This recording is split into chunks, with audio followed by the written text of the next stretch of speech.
Nós tomamos ciência desse projeto que foi proposto por um dos vereadores da cidade de Anápolis. Nós não participamos de nenhuma discussão.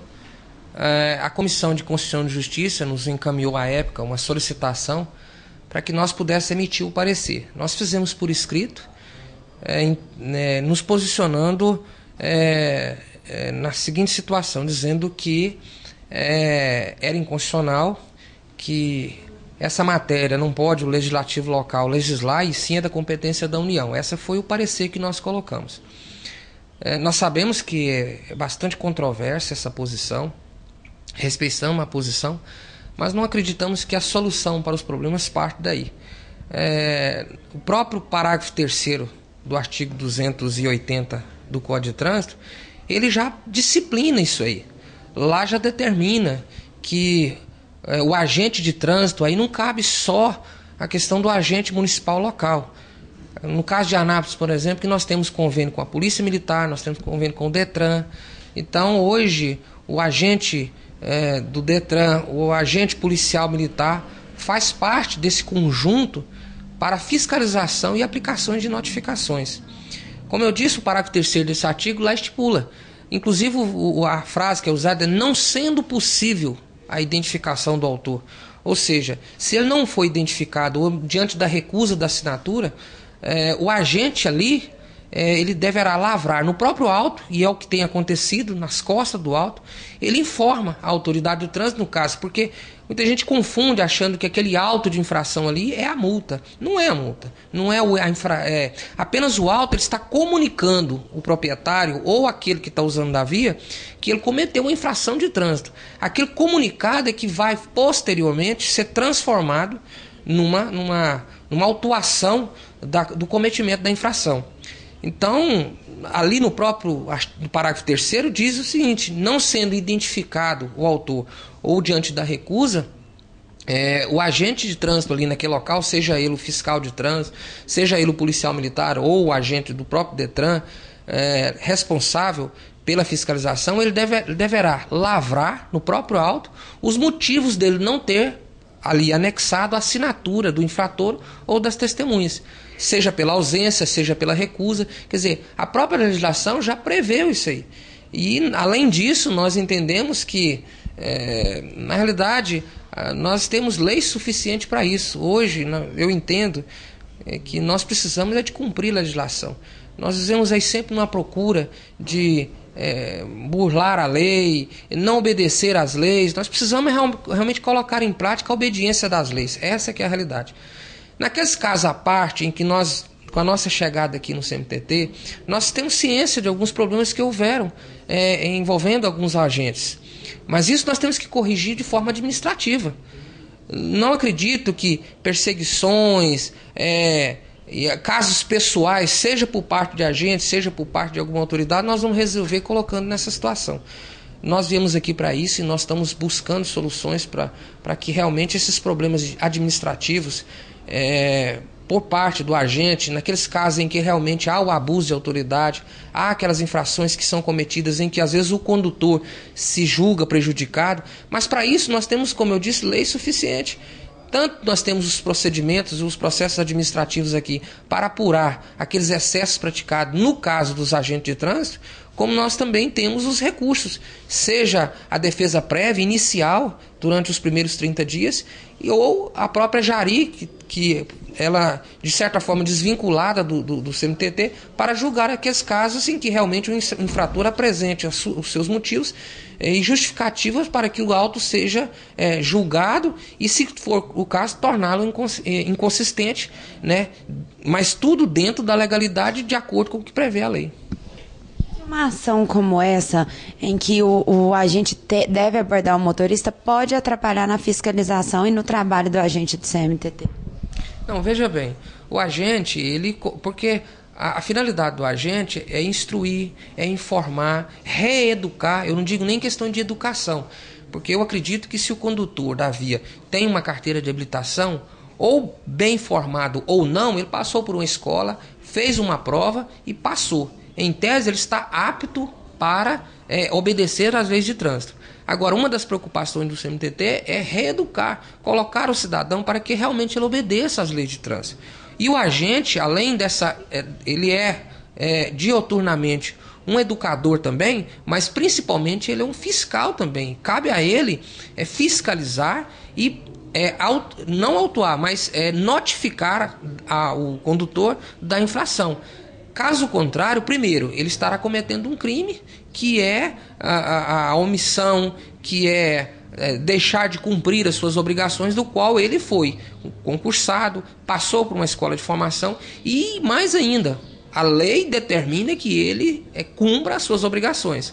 Nós não podemos pegar um particular ou um problema pessoal que aconteceu com um outro e tornar isso de forma genérica.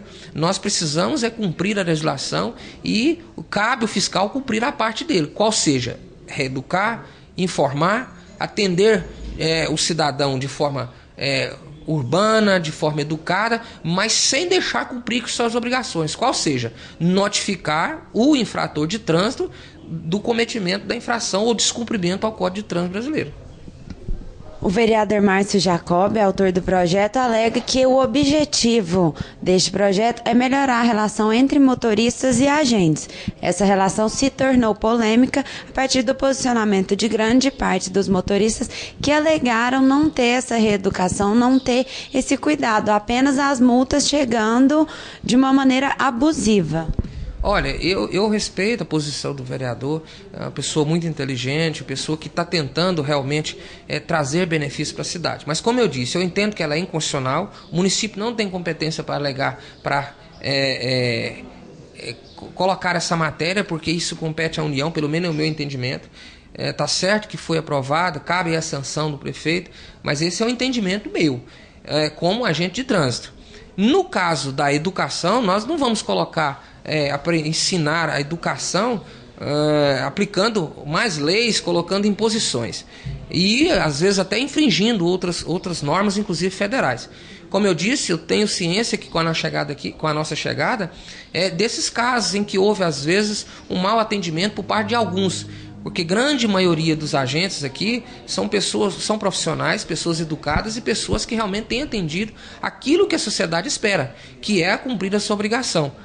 Mas sabemos também que aqueles casos em que estão destoados, nós estamos corrigindo, e é uma questão, como você mesmo disse, questão de educação. E é isso que nós queremos incutir na cabeça do agente, que ele tem que tratar com urbanidade, com educação usuária. Ele pode fazer cumprir as suas obrigações, qual seja, aplicar as notificações para aqueles condutores que desrespeitam a lei de trânsito. O cidadão é que tem que entender que se ele não quer ser importunado e não quer ser notificado, que cumpra a legislação, que cumpra a lei de trânsito. Naqueles excessos, nós estamos aqui de portas abertas, existe o setor aqui que foi criado para que nós possamos ouvir o usuário da via e daqueles abusos que ficarem comprovados, aí sim, nós já vamos aplicar a legislação que já existe, que é responsabilizar aqueles casos em que há abuso por parte do agente na aplicação das notificações de trânsito. Que ações estão sendo realizadas pela Companhia Municipal de Trânsito para orientar esses agentes no trabalho deles e para educar a população no trânsito? Olha, nós já fizemos várias reuniões aqui com os agentes, estamos mostrando a ele a necessidade de se aproximar da sociedade do agente de trânsito. Nós sabemos que a atividade dele é uma atividade atípica, é diferenciada. Inclusive a nossa sugestão é que nós vamos propor que seja criada uma legislação própria para eles, justamente por essa atividade atípica. É uma atividade espinhosa, nós lidamos com isso há muitos anos, sabemos que é uma atividade em que não é, às vezes, bem vista por uma minoria da sociedade, porque ninguém quer ser notificado, ninguém quer perder ponto na sua carteira. Mas eles também são agentes de informação, são agentes de reeducação. Então nós estamos fazendo reuniões, estamos aí com outras marcadas, inclusive com psicólogos, com agentes sociais, para que nós possamos mostrá-los da importância de se manter um bom relacionamento com a sociedade. É isso que nós estamos pregando, é isso que nós queremos. Porque ruim com eles, pior sem eles. Porque são eles realmente que vão fiscalizar e tirar esses mal condutores, aqueles que querem burlar a lei, que querem passar por cima da legislação. Porque antes de desrespeitar a legislação de trânsito, eles estão desrespeitando o direito de outras pessoas. Quando eles desrespeitam o cidadão que está querendo passar na faixa com segurança e vai lá e atropela o pedestre, antes de cometer uma infração de trânsito, ele está cometendo um verdadeiro descaso com a vida humana. Então é essa conscientização que nós queremos imbuir a todos os agentes, seja administrativo, seja os agentes de trânsito, que não, a competência não é só deles, não é competência só da educação de trânsito, que é um setor aqui dentro que tem.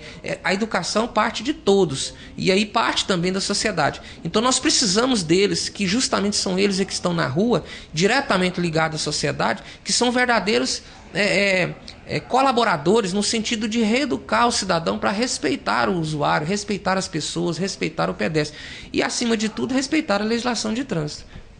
O que está sendo feito para educar esses motoristas e conscientizá-los das leis e do que deve ser feito no trânsito? Olha, assim que nós chegamos aqui, alguns projetos já estavam em andamento, iniciados com o antigo diretor, o Tenente Pérez.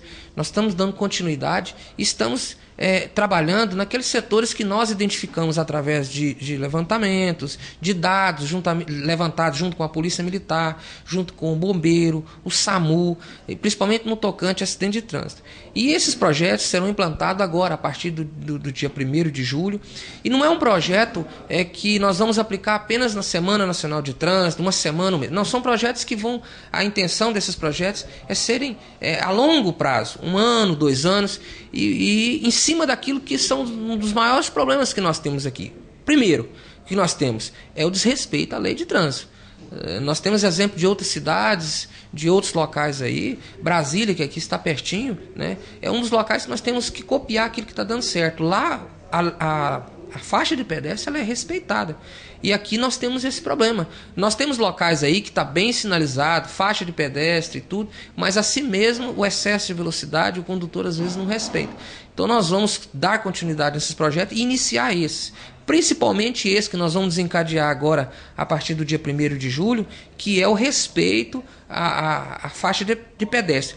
Tanto por parte do usuário da via, que é o condutor de veículo, em respeitar a faixa de pedestre, como também reeducar o pedestre para que realmente passe a utilizar realmente as faixas de pedestre. Questões de 20, 30 metros, às vezes o pedestre deixa de utilizar a faixa, faltando às vezes consciência por parte dele também de deslocar às vezes 30, 40, 50 metros abaixo para utilizar com segurança a faixa de pedestre. Então nós vamos trabalhar isso aí, a campanha vai ser lançada agora no início do mês de julho e nós vamos permanecer nessa campanha e em outras que tem aí até a gente conseguir mudar essa real situação, para que nós não tenhamos mais esses constantes atropelamentos, acidentes envolvendo pedestre na faixa, durante o pedestre, utilizando essas faixas de pedestre aqui na cidade de Anápolis.